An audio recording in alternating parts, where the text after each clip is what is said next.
A lot of us were frightened and scared when we heard that at last Panjshir also fell into the hands of Taliban. Now we all have in the past read and watched a lot of videos, short video clips forwarded through multiple social media uh, platforms. And we know how cruel and how brutal Taliban was in the past, right?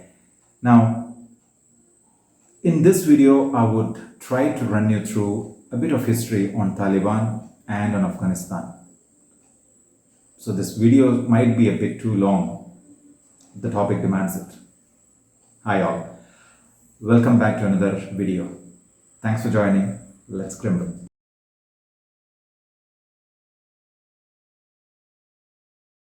There has been a lot of factors that has contributed to what Afghanistan is going through right now. Now, religion, fundamentalism, terrorism, a lot of these things. But we have a couple of those points that we might have not counted. And one of the main factors among that is the Cold War. The Cold War was something that has happened between America and Soviet Union right after the Second World War. They were in a kind of competition to prove who has more reach, who's more powerful. Now, Soviet Union wanted to push forward their ideas of communism, and America wanted to have more and more allies worldwide to prove that they are better than anyone else. So it was a competition between capitalism and communism in a way. Now this ran from 1947 to 1991 until the Soviet Union fell apart. What was Afghanistan in the past? Now this beautiful part of the land was ruled by a lot of ethnic people, people from all different kinds of religious backgrounds, and all kinds of empires have acquired this land for quite a long time. Now, like Persian, Greek, or Maurya and Islamic empires have made this a part of their territory. Now, Afghanistan is also called as graveyard of empires. It's mainly because none of these people could actually stay there for long. Now, we all know that Afghanistan is a land of warlords. Afghanistan was always a land of warlords. These warlords would not want to get the entire Afghanistan free, but whoever is ruling the whole area, they wanted to get their land to be out of their hands. Now, Britishers were defeated right after the First World War, and Afghanistan becomes a free country from the Britishers, and Amir Amanullah Khan becomes the first self-declared king. This happened somewhere in 1926. And when Amir Amanullah Khan becomes a president, a lot of other warlords who were in power in small areas were really unhappy about it. And what are they going to do? They actually started riots, and Amir Amanullah Khan had to run for his life, and he left the country somewhere in 1930s itself. Zahir Shah gets into the power in 1933, and he rules Afghanistan as a president for the next long 40 years. We had a pro-Soviet General Muhammad Dawood Khan becoming prime minister under Zahir Shah, and he wanted to bring a lot of communist reforms to the land. Now this means that a lot of women were getting extra power, and which they are not really used to before. So women can go to work, women can study. These were the initial norms that women had got under Zahir Shah and Muhammad Dawood Khan. Now, in 1965, People's Democratic Party of Afghanistan, PDPA, forms. Noor Muhammad Taraki and Babrak Kamran are the founders of this. In 1975, Dawood kicks Zahir Shah, who was the president, out of the power and declares himself as the president. And he brings more and more changes to the Afghanistan and give women more liberty. This is not really making all the landlords and warlords and other more religious people any happier. In 1978, Dawood Khan gets killed by Noor Muhammad and team, and Noor Muhammad becomes the president of Afghanistan, who makes Babrak as the prime minister. Now, they also sign a lot of treaties with Soviet Union. So even when the power is changed, the pro-Soviet agenda is still there. Now, if you see, there's a lot of, there is no real election and then someone is getting into power there. It's not democracy what's happening there. Someone is killing someone, someone is pushing someone off their chair and becoming the leader. This triggers the already upset Islamists and warlords. And for the first time, they started getting into the guerrilla wars, which in turn forms the Afghan Mujahideen. Now, in 1979, American ambassador Adolf Dubs is getting killed in a rescue mission, which happened right after a kidnap of him. And America stops all these aids and support to Afghanistan. Now, when America does this, right then we have an internal fight that is happening between the communist guys, and Taraki is getting killed. Hafizullah gets into the power. Hafizullah is a pro-Islamist, and he doesn't want women to go to school or work anymore. But by now, Afghanistan is occupied, or we have Russian guys, Soviets already in the Afghanistan, and they kill almost everyone who stands against communism and who stands against Soviet. By 1980, Afghanistan's war becomes really bloody. Now, as per the records, in 1982 alone, we have around 2.5 million refugees moving to Pakistan and around 1.5 million refugees escaping to Iran. Now, 1984 is a key year in Afghanistan history, because 1984 is when Osama bin Laden is officially visiting Afghanistan for the first time. Now, he might have visited there already, but this is what the records say. Now, with Osama bin Laden's arrival, Mujahideen is more powerful. Now, they are getting money and arms from China and America through Pakistan. Muhammad Najibullah, who is another pro-Soviet guy, is the president by now. And Osama bin Laden and other pro-Islamist forms Al-Qaeda in 1988. The agenda of Al-Qaeda is to bring the holy Islam into power and to spread Islam all over the world. Their motto was to defeat Soviet Union first, followed by attack on Americas. They had declared it publicly.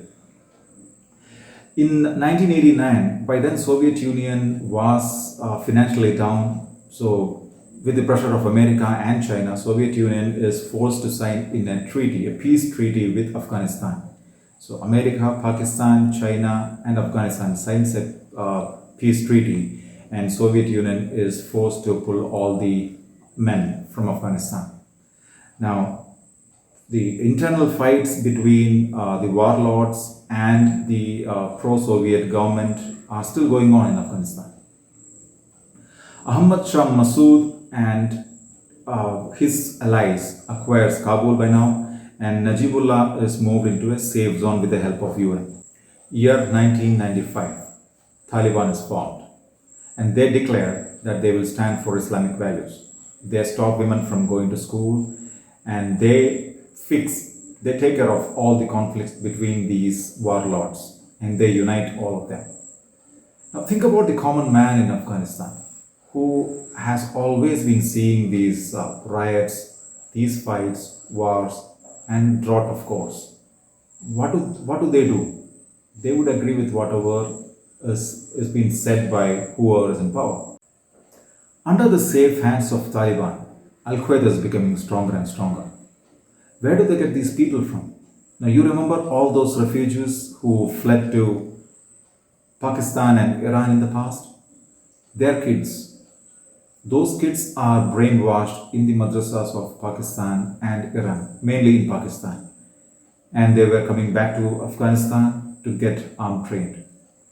Now, Mujahideen, who has joined with Al-Qaeda, is making the place real hell. September 2001. The world is watching an unprecedented terrorist attack, something that they have never seen or thought about before. Four of those major tactical cities of America is under attack. Al Qaeda crashes four aeroplanes into these places, and they say that this is only the beginning. Now, America retaliates. 2001, December, Taliban is out of power, and Hamid Karzai is the new president. From then, in the last 20 years, you have seen how America was trying to help Afghanistan to get back into their normal lives and get back into a normal democracy. Right after America's exit, Afghanistan is back into Taliban's hands. Now think about this. After spending around $2 trillion and after a death of around 2,500 American soldiers, 4,000 civilian contractors, 69,000 Afghan police and soldiers together, and around 47,000 civilians, we are almost back at where we started. Communism always used hatred as their primary tool. It will create a us and a them. Just like that, even Mujahideen and the associated teams have always treated the world like that. Believers, non-believers. Now, since they had the help of Osama, getting into religious terrorist cult was not a tough game for them. Now, America has failed miserably in Afghanistan, just like Vietnam. India has been spending a lot of money and manpower in Afghanistan in the last 20 years. Now, we have built a parliament complex out there, a couple of dams, and you might have seen the initial attacks were actually on those as well. Now, Pakistan wouldn't have liked India's presence in Afghanistan for obvious reasons, and that could be one of those reasons for which Pakistan was supporting them more, supporting the Mujahideen more. I mean, they already had multiple options and multiple reasons to support terrorism. This should have been an add-on to that. Now, what will happen to those millions of dollars that we have spent in Afghanistan? At this moment, we have no clarity around that. But in the last some of those weeks, you would have actually seen, after the fall of complete Afghanistan, you would have seen a lot of these people in India also are supporting them publicly nowadays, including political leaders, and that is alarming, right? The anger, the dissatisfaction that they have with the current BJP government, or their dream that they would soon have a pan-Islamic world, might be making them to do all these, might be making them happy that, okay, once again in Afghanistan, America's out and Taliban's in power. At least some people among us is happy about that. We have these people among us who would blame America and Soviet Union for all that has happened in Afghanistan ever, whatever has happened so far. They would not blame the religious scholars. They would not blame the Taliban itself for anything that has happened. Now, many political leaders also are doing this. They are plain, we understand their plan as well, right? They just want vote. Let it come at whatever cost. Now, when there is a religious cult which is barbaric, cruel, brutal, believing in slavery, believing in bloody attacks, and they also believe in killing all those people who stand against them and making those people slave who doesn't believe in what they believe. So all those people who don't call their God are in trouble. Now, if such a neighborhood is formed, can you sleep peacefully? I'm afraid I cannot. America is not the same country that attacked Afghanistan, or rather Taliban, 20 years back. The things have changed. The equations in Asia also has changed. We have new powers amongst us. I wish India would soon find its peace and reopen its trade links with Afghanistan. Afghanistan will find peace. Afghanistan will once again go back to how it was earlier. And soon, Taliban will realize that killing and destroying things is not the only way around. I wish Taliban would once again accept pluralism. Thank you so much for joining. I wish you have a good day and we will soon see you on another video.